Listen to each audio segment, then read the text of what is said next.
Muy buenas tardes, jóvenes. Espero que se encuentren bien. La siguiente explicación corresponde a nuestra actividad de aprendizaje número 2, que, como su nombre lo indica, es sobre Sor Juana Inés de la Cruz.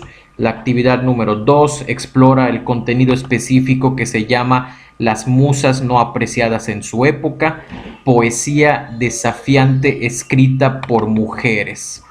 Y efectivamente, una de las mujeres más importantes dentro de la literatura en habla española es justamente la figura de Sor Juana Inés de la Cruz, una de las grandes maestras de la literatura novohispana, y que le corresponde vivir una época compleja, una época difícil, precisamente por ser mujer y tratar de dedicarse a una actividad que les estaba vedada a ellas, pero que para el hombre era el pan de todos los días, que es la actividad intelectual, la actividad de la literatura, el acercamiento a la filosofía, el acercamiento hacia los conocimientos que se estaban desarrollando en esta época.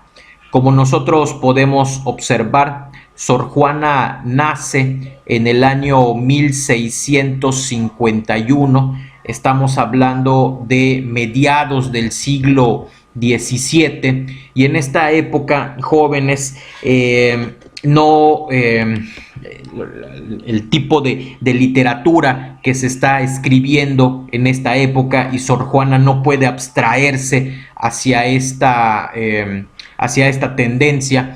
Es una literatura que le debe mucho a un periodo histórico, cultural anterior, que es el periodo renacentista. ¿Ok? El periodo del Renacimiento es una época fundamental dentro de la historia de la civilización de Occidente, justamente porque, como su nombre lo indica, vamos a encontrar una nueva tendencia dentro del arte, dentro del mundo intelectual, por tratar de hacer a un lado todas aquellas enseñanzas, todos aquellos modelos considerados caducos, en los cuales la divinidad, Dios, era el que se encontraba en el centro de absolutamente todo. La poesía que escribe Sor Juana Inés de la Cruz ciertamente corresponde a una época que podríamos encasillar bajo el título de barroco, y sin embargo este movimiento literario y artístico no aparece solo, sino que está en consonancia, insisto, con lo que pasa en los siglos anteriores, y que van a desembocar en las temáticas que vamos a ver en algunos de los poemas de los que hablaremos esta tarde. De entrada, jóvenes, insisto, la cuestión del Renacimiento es muy importante. Durante todo el periodo de la Edad Media, en términos generales, se puede hablar acerca de que la figura del ser humano no tenía mucha trascendencia, en el entendido de que el discurso predominante de la época estaba siempre en el objetivo, se trazaba el objetivo de que el ser humano tenía que portarse de una manera virtuosa para ganarse la vida después de la muerte, tratar de acceder a ese paraíso prometido por la divinidad. En ese sentido, creo que hemos escuchado o sabemos que a lo largo de la Edad Media hay una fusión de poderes, hay una fusión de poderes, de influencias entre la monarquía, entre la nobleza y la iglesia. Estos dos grandes poderes empiezan a trabajar en mancuerna en muchas de las naciones europeas, y empiezan a crear un discurso de dominación social, un discurso de control político, revestido de todas estas situaciones religiosas y morales. Esto ciertamente en el arte produce muchísimas limitantes. La poesía, la música, la pintura son tres de las artes que en ese momento tienen sí o sí como elemento principal, como eje temático preponderante, la figura de Dios, la figura de la divinidad. En ese sentido, me parece muy importante comentar esto porque cuando empieza a gestarse esta nueva corriente, esta nueva tendencia llamada Renacimiento, una de las cosas que van a empezar a ser severamente cuestionadas por los intelectuales que la defendían era precisamente esta necesidad de constreñir, esta necesidad de aplastar la individualidad del ser humano. Se llama esta época Renacimiento porque, como su nombre lo indica, hay un renacer, hay un volver a la vida por parte del ser humano como figura importante, como figura trascendental del conocimiento, podríamos llamar precientífico o científico, incluso convertirse de nueva cuenta en protagonista del arte. Hasta acá me parece importante mencionar también que la literatura es una de esas actividades a través de la cual los intelectuales empiezan a enviar mensajes de que es necesario cambiar el discurso dominante de la época. Me viene a la mente el caso que les he comentado en algún momento acerca de Giovanni Boccaccio en Florencia, esta ciudad importantísima de lo que actualmente es Italia. En Florencia, Giovanni Boccaccio está escribiendo una literatura que se le denomina como una literatura humanista, una literatura en la cual el ser humano es el que sus pasiones, todas las dimensiones que integran al ser humano se convierten en objeto de estudio, no a partir de un conocimiento a lo mejor científico, vamos a llamar así, sino a través de un conocimiento estético, un conocimiento artístico. Giovanni Boccaccio empieza a escribir una obra fundamental para entender este cambio que se está dando en la intelectualidad y en la literatura en Europa en los años 1300, 1330, 1340 aproximadamente, y esa obra se llama el Decamerón. Decamerón es una colección de cuentos en la cual nosotros vamos a encontrar historias en las que se critica severamente a la iglesia, se le critica mucho esta idea de que la iglesia produce santos, de que la iglesia es una institución impoluta, una institución sin mancha, y a partir de ello empieza a establecerse este golpe que los intelectuales de la época están poco a poco empezando a llevar a cabo en contra de del discurso religioso dominante. Esto es muy importante porque lentamente, conforme va avanzando, estamos hablando de 1300, pero en el caso español, esta idea de que el ser humano debía ocupar el nivel de importancia máximo dentro de la jerarquía del conocimiento, sustituyendo la idea de Dios, suplantándola, dejándola en segundo plano. Esta idea se materializará hasta unos años después, pero está desde los años 1300 presente en el arte. ¿Por qué comento todo esto? Porque es muy importante tener en cuenta que el hecho de eliminar a la divinidad como eje del conocimiento, como eje a partir del cual se articula la experiencia del individuo, la experiencia del ser humano, produjo cambios muy importantes justamente en esta capa de la intelectualidad.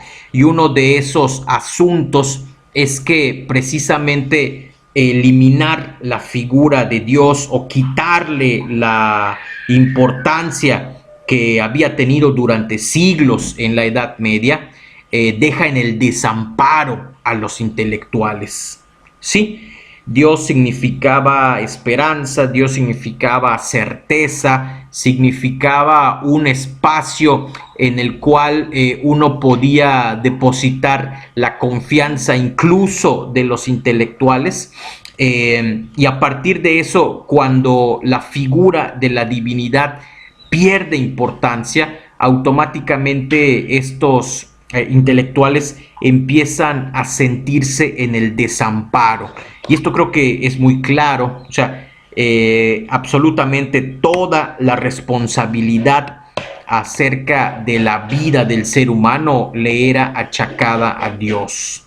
Si me sucedía algo malo, es porque seguro Dios me está mandando una señal para que enmiende el camino, para que deje de lado esas conductas, esas maneras de ser que están golpeándome en este momento. Estoy experimentando sus consecuencias, ¿no? Pero si yo obro bien y si una acción determinada me produce un beneficio, pues automáticamente debo agradecérselo a la divinidad porque es quien permitió que eso sucediera. O sea, ¿a qué voy?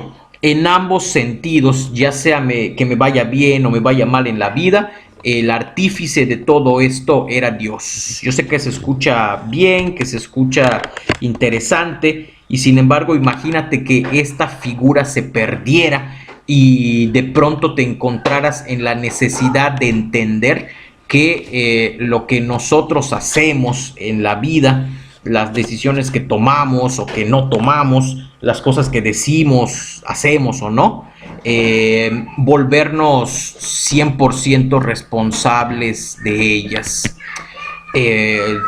Insisto, se oye muy bonito, se oye muy interesante, pero como diría Eric Fromm, una de las cosas a las que más miedo le tiene el ser humano es justamente a la libertad, porque asumirse como un ser humano libre implica también la necesidad ética y moral incluso de aceptar las consecuencias de mis propios actos. Y la mayoría de nosotros no quiere, no desea o no le importa hacerse responsable de esas acciones llevadas a cabo.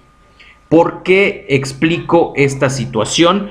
Porque en los intelectuales, insisto, al desplazar la idea de Dios, se ven en una etapa en la cual tienen que redefinir muchas de las cosas que le habían dado significado, que le habían dado sentido a la vida, sentido a la civilización y sentido incluso a la propia existencia del ser humano.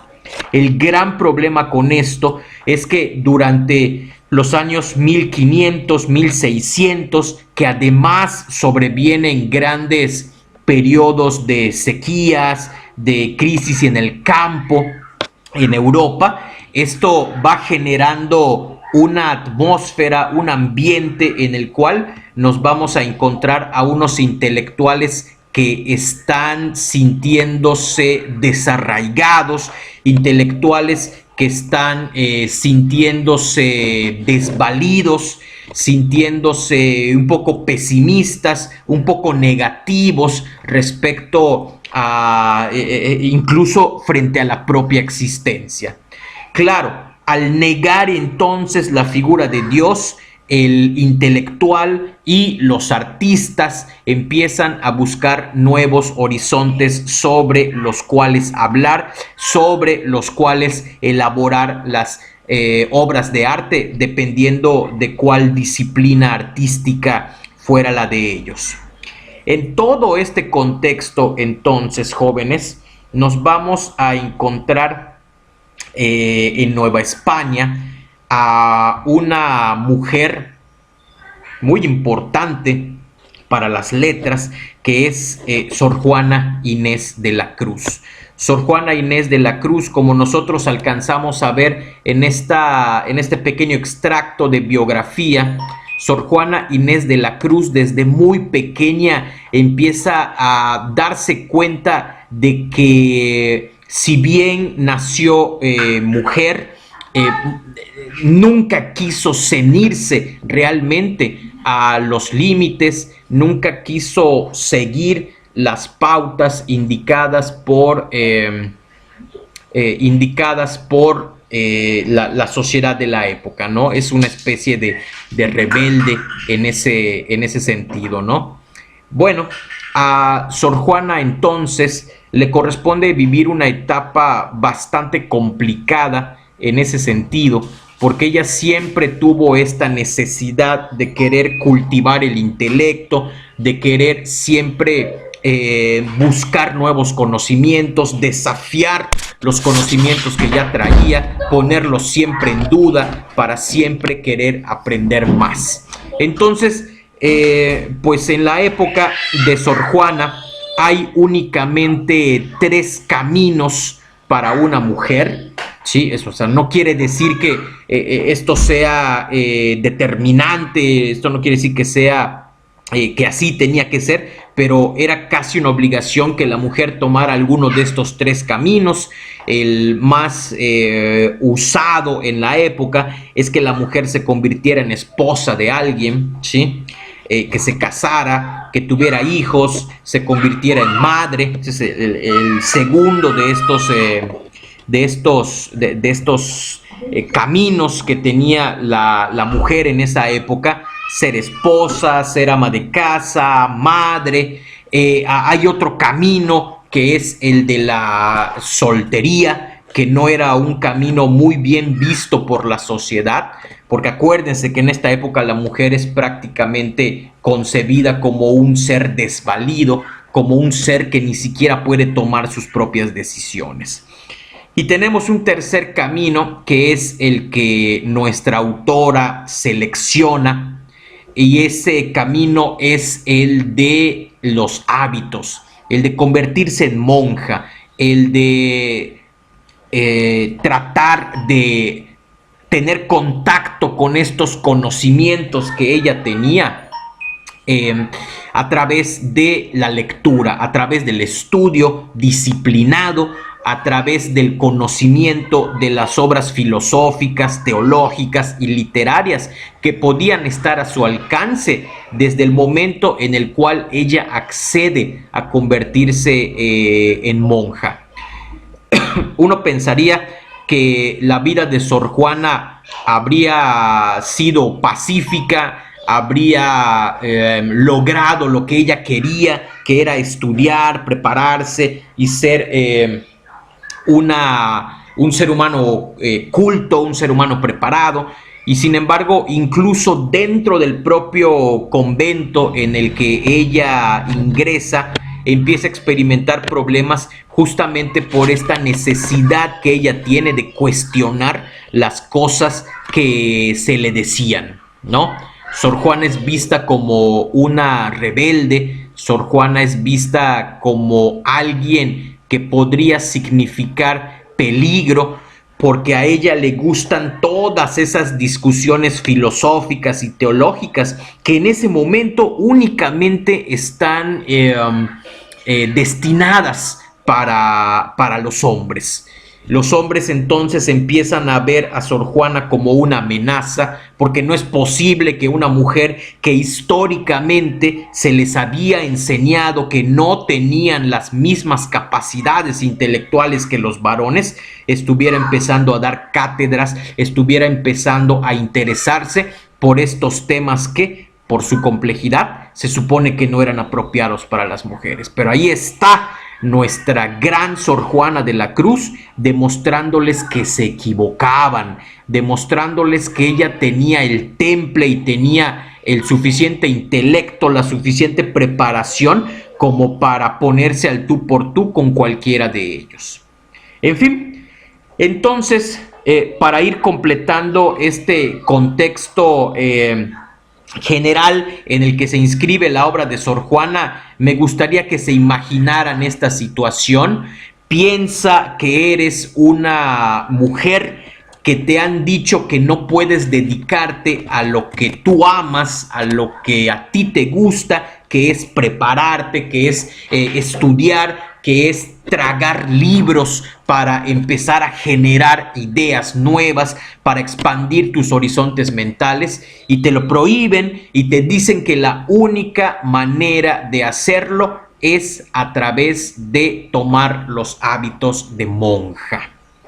Y todavía más, imagínate Sor Juana teniendo estos cuestionamientos, estas críticas al modelo de sociedad en el que ella vivía, porque ella se daba cuenta de la situación de minusvalía de la mujer con respecto al hombre. Imagínate que esta reflexión propia que ella hace en torno a su vida, la junta, la mezcla con toda esta idea acerca de que Dios tenía que ser desplazado del ámbito intelectual, tenía que convertirse el ser humano de nueva cuenta en protagonista del arte y del conocimiento. O sea, imagínate esta fusión de conocimientos, esta fusión de reflexiones, lo que produjo en la vida de Sor Juana. Empieza ella a interesarse por temas que no iban justamente en dirección religiosa. O sea, ella en los poemas que escribe, vamos a ver 3 de ellos en esta sesión, Sor Juana empieza a interesarse por temas profanos, por temas del mundo, pues del mundo común, de lo que tú y yo como seres humanos normales vivimos. Se empieza a preocupar por el amor, se empieza a preocupar por la caducidad de la vida, se empieza a preocupar por la muerte, o sea, por cosas que a lo mejor no eran bien vistas por sus compañeras, no eran bien vistas por sus superiores, porque no está dedicada la literatura de Sor Juana y sus reflexiones hacia este tipo de situaciones sagradas, ¿no? En fin, bueno. En fin, bueno, empezamos con la selección de los poemas jóvenes. Tenemos 3 poemas que vamos a vamos a encontrar en esta actividad número 2, para tener una idea acerca de lo que Sor Juana escribe en su momento. Y el primero de ellos es uno de los más intensos, de los más fuertes, y se llama En perseguirme, mundo, ¿qué interesas? No hay un nombre específico en este momento para estos poemas, así que usualmente se toma el primer verso como si fuera el título, ¿no? Sor Juana utiliza para este poema una de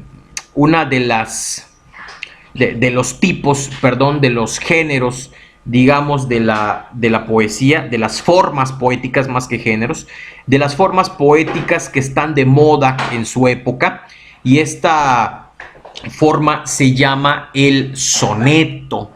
Los sonetos, jóvenes, son poemas compuestos por 14 versos, distribuidos en 2 cuartetos y 2 tercetos.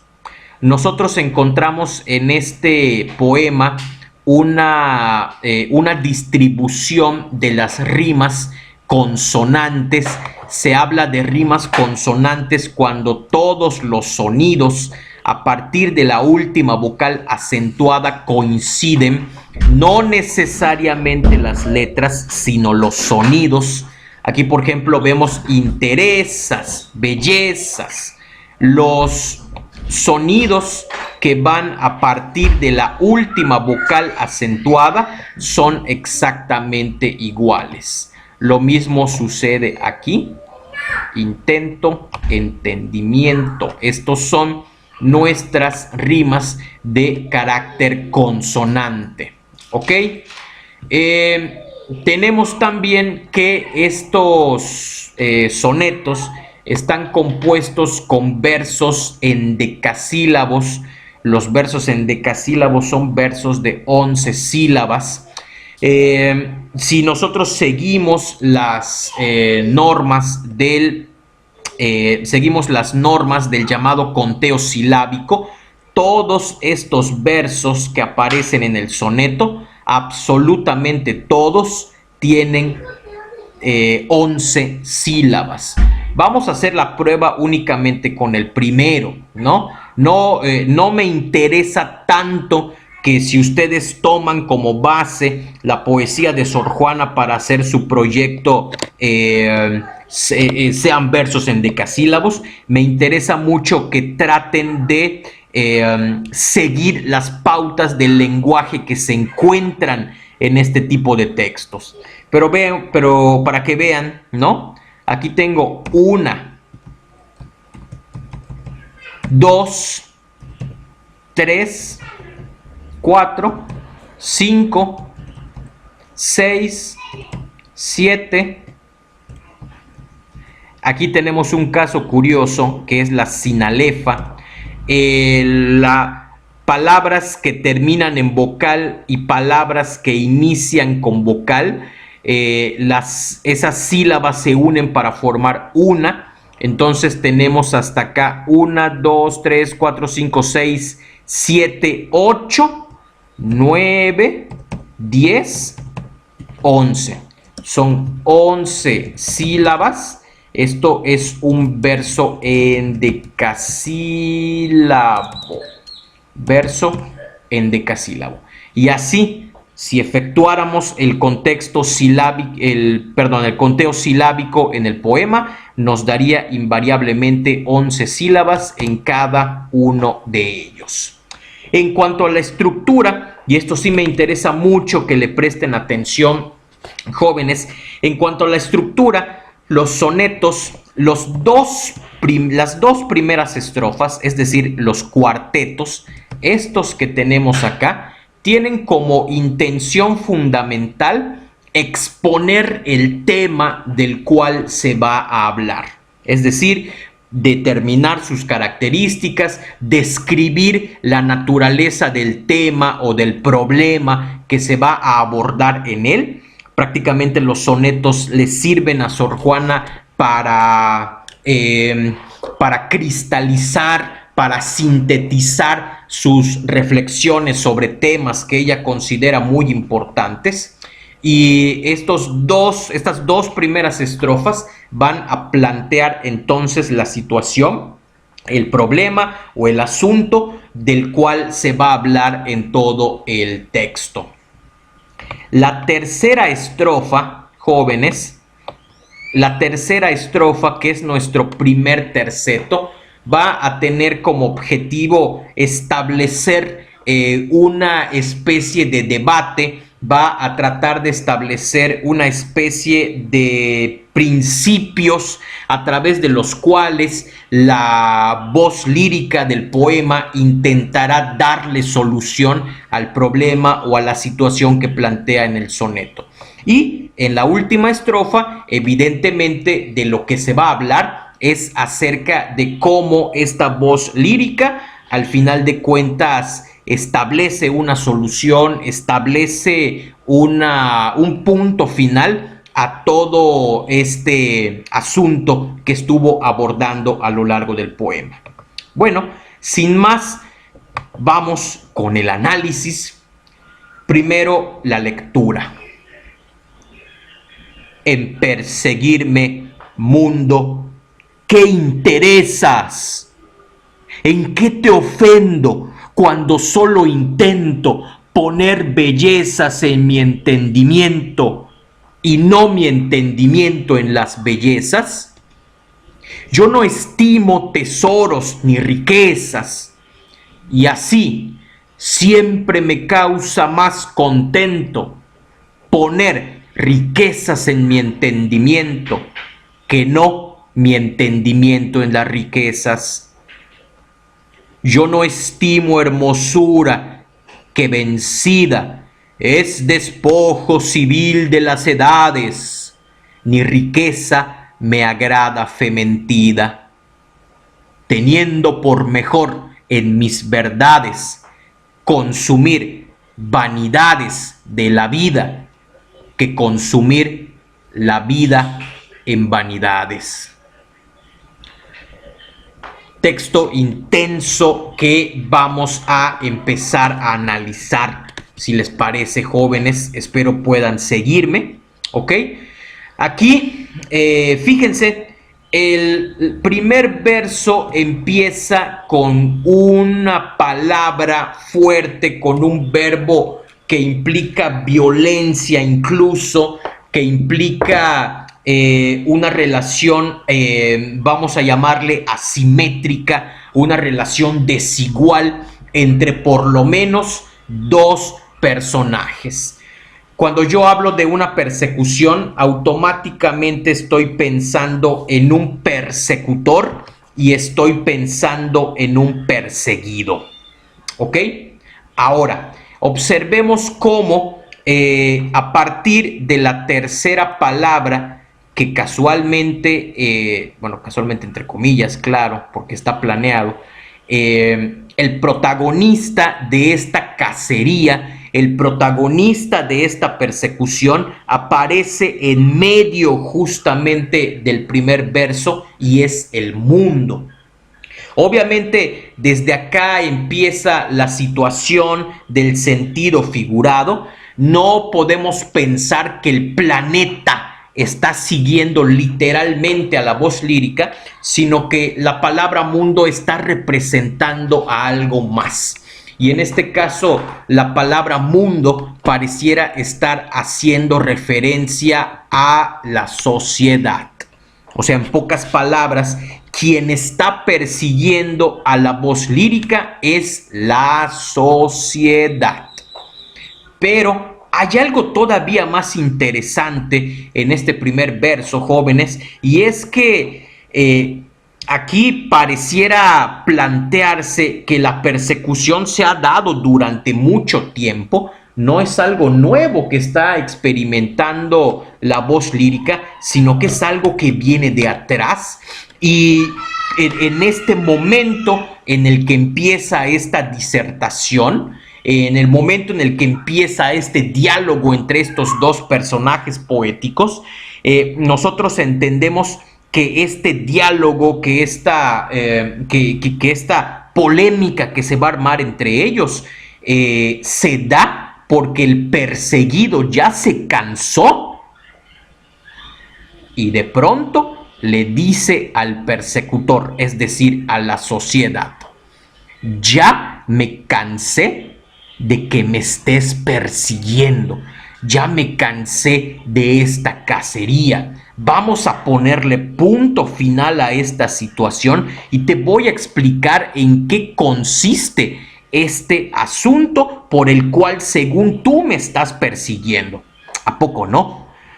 Es evidente, y esto queda claro a partir de los siguientes versos, y dice la voz lírica: ¿en qué te ofendo? O sea, la propia voz lírica asume que alguno de sus comportamientos, que alguna de sus ideas, alguna de sus acciones o en general su manera de ser es lo que está originando este problema entre él o ella, la voz lírica, y el mundo. O sea, el mundo no está de acuerdo con esto que vemos a partir de la segunda mitad del segundo verso y que terminará hacia el final de la primera estrofa.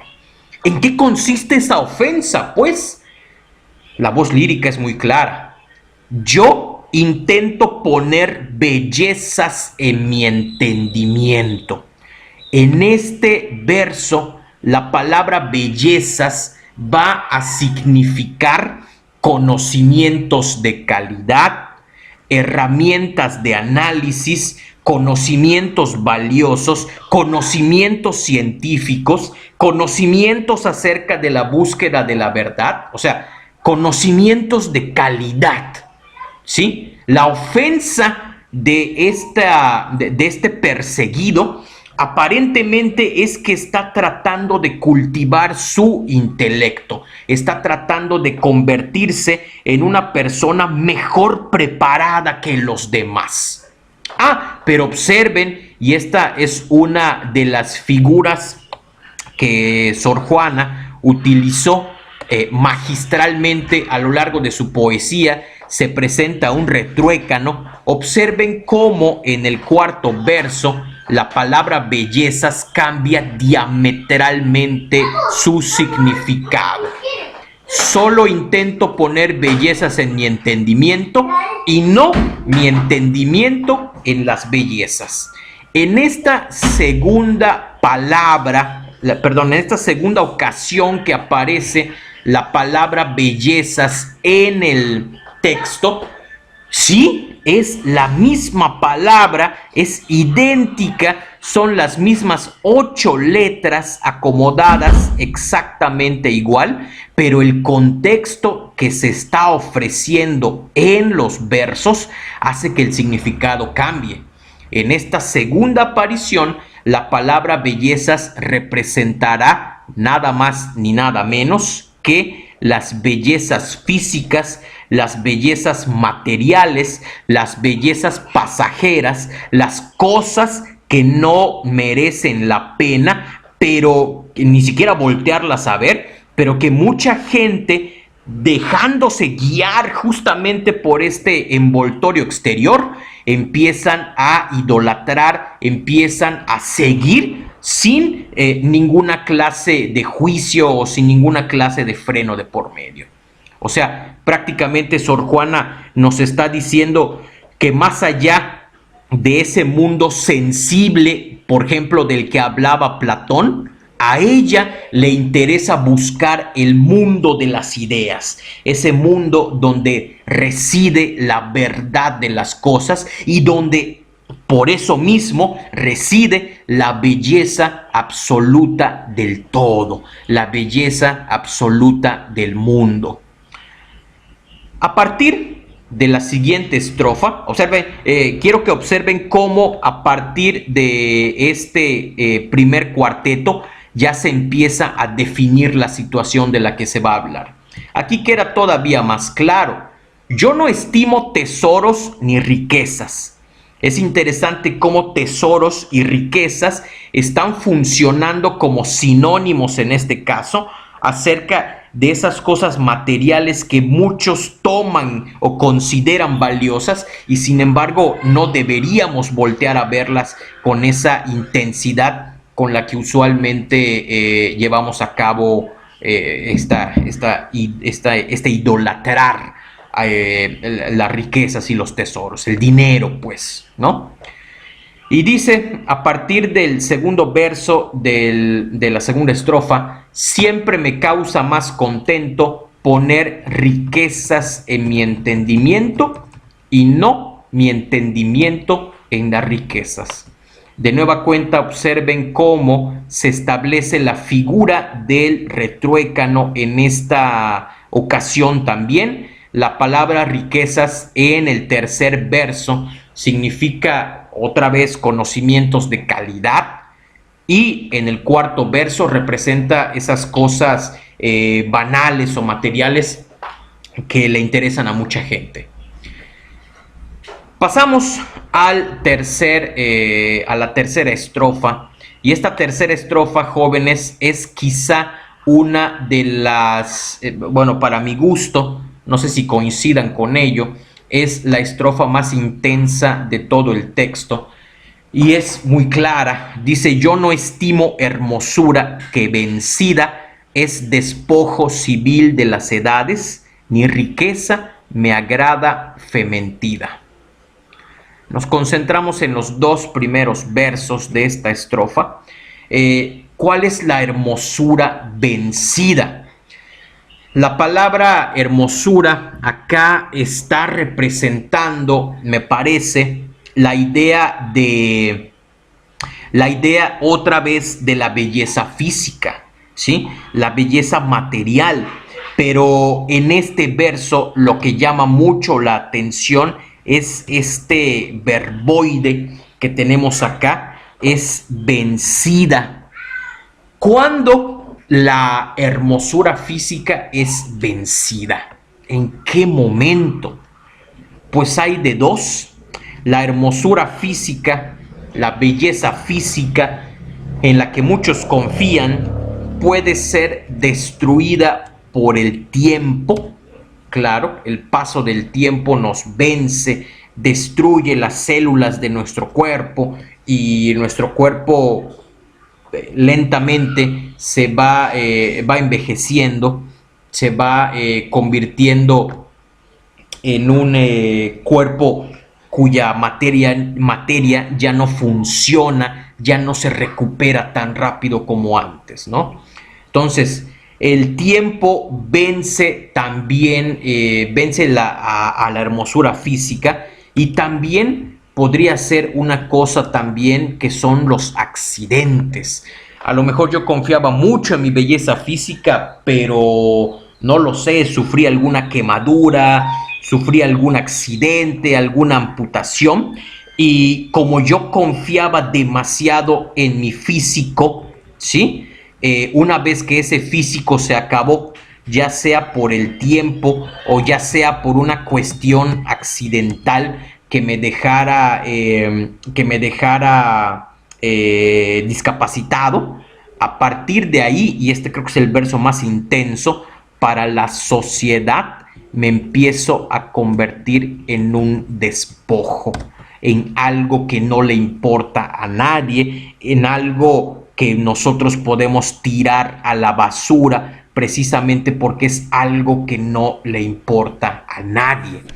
Y esta estrofa es muy intensa porque nos damos cuenta de que así es como paga la sociedad a quienes con su belleza, con sus talentos, basados en las habilidades del cuerpo físico, pues ya no teniéndolas, esas habilidades, perdiéndolas por el tiempo o por accidentes, te conviertes en alguien inútil a quien se le puede dar una patada en el trasero y no pasa absolutamente nada. Bueno, y viene la última parte de este texto, y en ella nos encontramos con la conclusión de esta reflexión que inicia la voz lírica, y encontramos entonces que una especie, me gusta percibirlo, me gusta interpretarlo como si fuera un consejo. Prácticamente durante las tres primeras estrofas del poema, se plantea la idea de que el ser humano siempre debe estar en todo momento en busca del verdadero conocimiento. O sea, prácticamente dedicar tu vida por entero a la cuestión del cultivo del intelecto. Y sin embargo, me parece que la última estrofa empieza a poner una condición, una limitante a todo esto, ¿no? Aquí dice la voz lírica que prefiere consumir vanidades de la vida. La palabra vanidades significa cosas triviales, significa cosas banales, cosas que a lo mejor no tienen mayor trascendencia, no tienen una importancia de la que vaya a depender el mundo, y sin embargo, me parece que estarás de acuerdo conmigo en que en ocasiones los seres humanos necesitamos de estos momentos de desconectarnos de las responsabilidades, de cultivar el conocimiento, de hacer una pausa en las tareas de la escuela, hacer una pausa en las lecturas o en las reflexiones que llevamos a cabo para tratar de divertirnos. Me parece aquí que la palabra vanidades entonces podría estar representando diversión, podría estar representando fiesta en un momento dado. Y creo que lo que plantea el poema en esta última estrofa es justamente que los seres humanos debemos equilibrar estas dos tendencias, ¿no? probablemente sí dedicarle más tiempo al estudio, porque al final de cuentas cultivar el entendimiento nos va a llevar a mejores oportunidades de éxito en la vida, sí, pero la voz lírica parece decirnos, pero no te olvides que en algún momento tienes que descansar, en algún momento tienes que permitirte la diversión y por lo tanto, pues no está mal que te diviertas, no está mal que vayas a la fiesta del viernes, no está mal que te vayas a la playa, no, disfrútalo, ¿sí? Relájate, desconéctate de estos ejercicios intelectuales que haces, pero pues no abuses. Hay gente que estoy seguro que tú y yo conocemos que viven de fiesta, no lo sé, de 7, 3, 4 días por semana, ¿no? Y entonces este exceso de diversión, este exceso de únicamente pensar en lo que me va a divertir hoy, va a producir que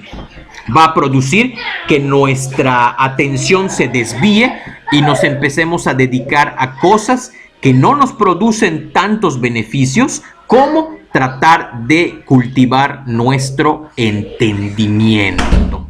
¿Ok? ¿Por qué les comento también esto? Porque observen cómo la palabra que más se repite a lo largo de todo el texto es justamente la palabra entendimiento. Esto quiere decir que Sor Juana era una persona que no conocía sinónimos para referirse a esto de lo que está hablando. Por supuesto que no. Yo creo que el vocabulario de Sor Juana era, no lo sé, 2 o 3 veces más grande que el vocabulario que todos ustedes y yo juntos podríamos llegar a tener. Y sin embargo, en el poema esta palabra se repite en 4 ocasiones. Eso quiere decir que es el concepto central, es la idea fundamental de la cual la autora está tratando de hablarnos a través del poema. Ok, comentamos el último de los textos, esta cuestión del engaño colorido. Les dejaría que ustedes lo leyeran, que tuvieran contacto con ello para tener una idea más clara acerca de ese poema. Me dirijo entonces al último texto, ¿ok? Y que este nos va a ayudar a tener todavía una idea más clara acerca de cómo se estructura un soneto. Al que ingrato me deja, busco amante. Al que amante me sigue, dejo ingrata.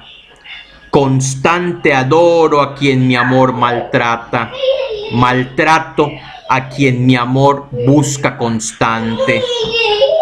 Al que trato de amor hallo diamante, y soy diamante al que de amor me trata. Triunfante quiero ver al que me mata, y mato al que me quiere ver triunfante. Si a este pago, padece mi deseo. Si ruego a aquel, mi pundonor enojo. De entrambos modos, infeliz me veo, pero yo por mejor partido escojo. De quien no quiero ser violento empleo, que de quien no me quiere vil despojo. Este texto empieza a mostrarnos, insisto, en las 2 primeras estrofas, planteamiento de la situación. Y en este planteamiento observamos que hay una historia de 3 personas, hay una voz lírica femenina que está planteando este dolor que ella experimenta porque la persona que a ella le gusta, la persona de la cual ella está enamorada, no le hace caso. Esto lo encontramos en el verso número 1, que dice: al que ingrato me deja, busco amante.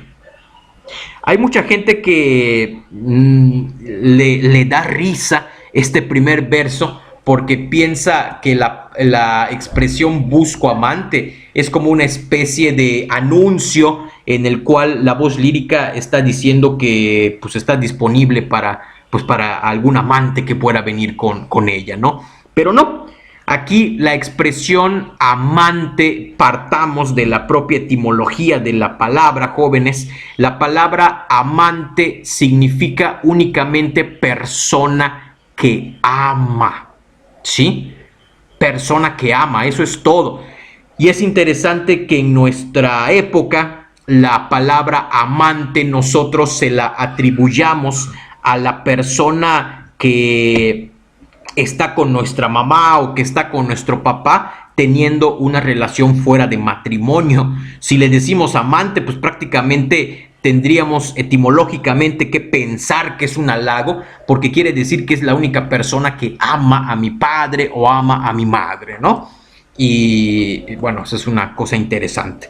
Aquí el busco amante quiere decir que esta chava, ¿sí?, busca con amor, busca con atenciones a ese chavo que le gusta, ¿no? El verso debería decir, busco con amor al que ingrato me deja, ¿no?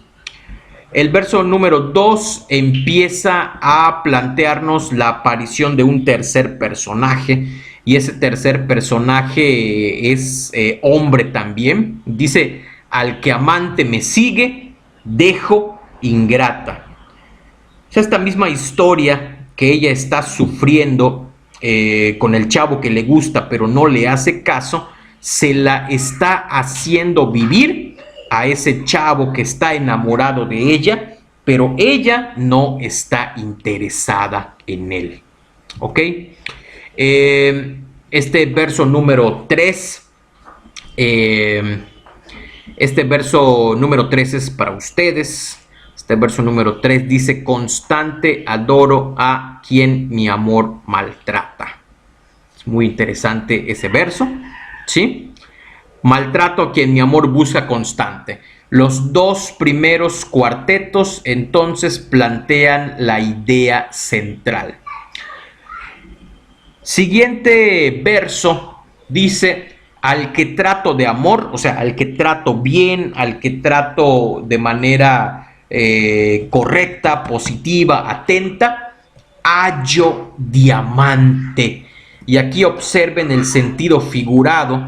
La palabra diamante pues obviamente no está utilizada de manera literal, de manera denotativa, sino de manera poética, sino de manera figurada, y está haciendo referencia a las cualidades del diamante. O sea, para mí, la persona que me gusta es una persona valiosa, ¿sí? Para mí, la persona que me gusta es una persona hermosa. En este caso, la voz lírica hace referencia al hombre que le gusta, que es valioso, que es hermoso.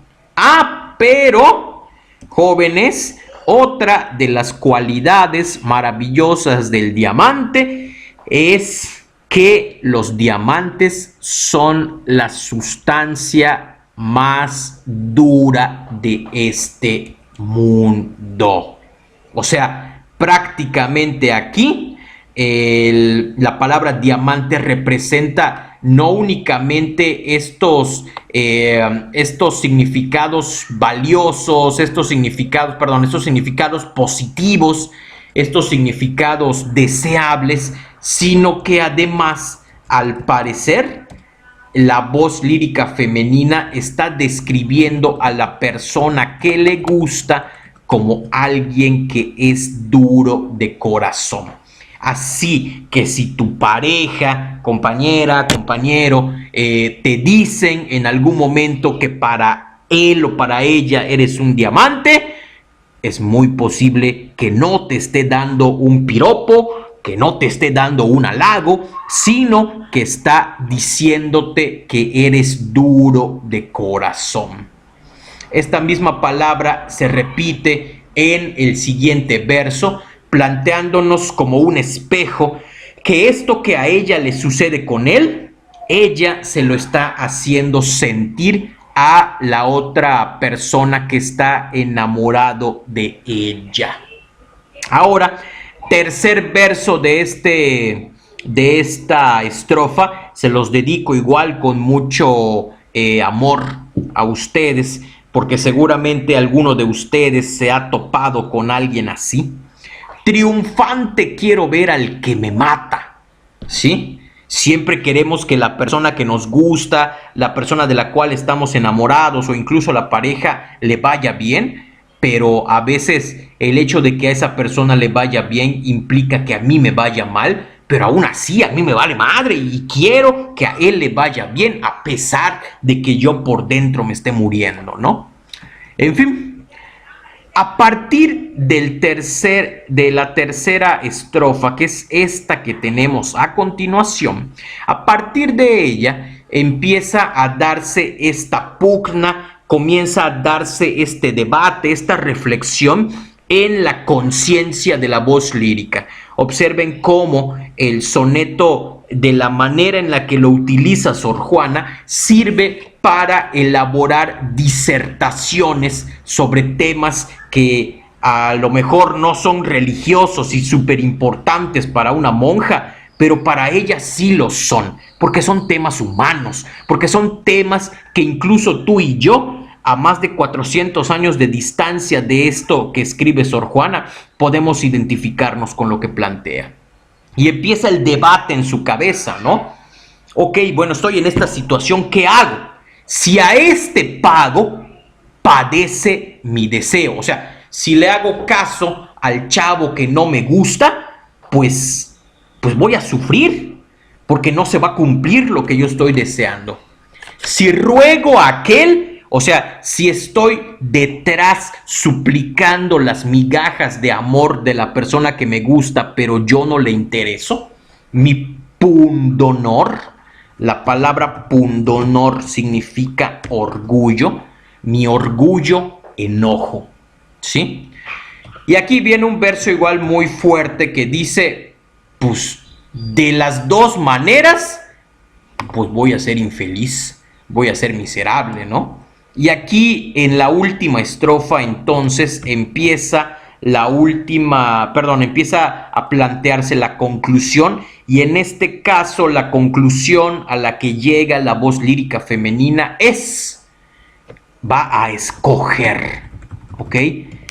Va a seleccionar alguno de estos dos. Y aquí dice, y aquí está la decisión, nos dice que la voz lírica selecciona al vato que a ella no le interesa. Ella no está enamorada de él, pero al final de cuentas, pues me trata bien. ¿Y quién de nosotros no le gusta que lo traten bien? A lo mejor no estamos enamorados de la persona que nos trata bien, que siempre está procurando nuestro bienestar, etcétera, etcétera. Y sin embargo ahí andamos, ¿no? Porque nos gustan los mimos, porque nos gustan las caricias, incluso pues ya en la época de ustedes también nos gusta la cuestión de los amigobios, de este tipo de situaciones a las que se puede llegar con tal de establecer una vinculación afectiva con alguien, ¿no? Y bueno, yo creo que el asunto aquí es tratar de entender cuál es esta situación que experimenta la voz lírica del poema y por la cual se decide a seleccionar a esa persona que no le gusta, pero pues la trata bien. Las mujeres de hoy, o sea, en las ocasiones que hemos analizado este poema en otros salones, en otros momentos, muchas de las mujeres con la mentalidad de hoy dirían, pues qué, o sea, pues los mando a los dos a la fregada y me busco a alguien más o me quedo sola, total, pues qué pasa, o sea, no me voy a estar obligando a tratar bien a alguien que no me interesa y tampoco tengo la obligación de estar detrás de una persona a la que yo no le importo. Pero aquí me parece que el asunto va más, como lo decía hace unos momentos, acerca de cómo nosotros somos capaces de lo que nosotros somos capaces de llegar con tal de sentir que somos importantes para alguien. El hecho de que alguien nos trate bien, que tenga detalles con nosotros. Y al final de cuentas, jóvenes, yo creo que a ninguno de nosotros siempre, o sea, en el 100% del tiempo nos gusta estar solos. Siempre nos gusta pensar que o tenemos a personas para las cuales somos importantes, o que en algún momento va a llegar una persona especial, va a llegar una persona que nos va a hacer sentir bien, nos va a hacer sentir acompañados, y esas personas son las que iluminan nuestro día a día. Entonces, me parece que antes que criticar la decisión que toma la voz lírica, tendríamos que poner a discusión, tendríamos que poner a análisis las motivaciones que están llevando a esta mujer a seleccionar a esa persona que no le gusta, pero que la trata bien. ¿Ok? De hecho, esto, jóvenes, no me dejarán mentir, seguramente alguno de ustedes lo ha visto o lo ha vivido incluso en su propia escuela.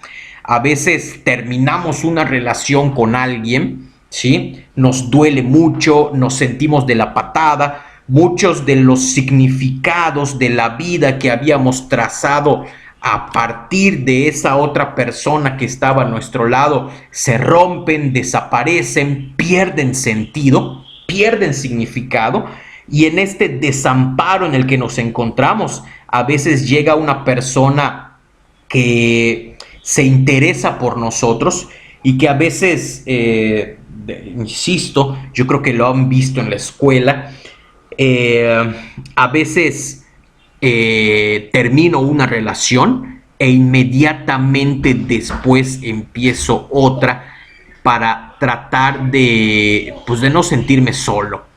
Pero aquí el asunto es más de una cuestión ética, de una cuestión del amor quizá, y es que sucede en ocasiones que después de que esa persona que no nos interesa, tenemos algún tipo de relación con ella, en estos momentos en los que nos encontramos solos, después de la nada, misteriosamente, las cosas se resuelven con nuestra pareja anterior y terminamos mandando la fregada a esa persona que intentó sacarnos del oscuro pozo de miseria en el que nos encontrábamos, ¿no? Hay un comportamiento a todas luces antiético, un comportamiento a todas luces culero, perdón por la palabra, pero así es, de haber utilizado a alguien, porque esa es la palabra, haber utilizado a alguien para tratar de salir de una crisis personal. En fin, observen cómo en los dos casos de los sonetos que analizamos en esta ocasión, Sor Juana tiene temas muy humanos, tiene temas fundamentales que nos ayudan a comprender mucho, que nos ayudan a comprender parte de la naturaleza tan compleja que tiene el ser humano. Muy bien, jóvenes, pues fue un gusto estar con ustedes. Nos vemos en la siguiente sesión.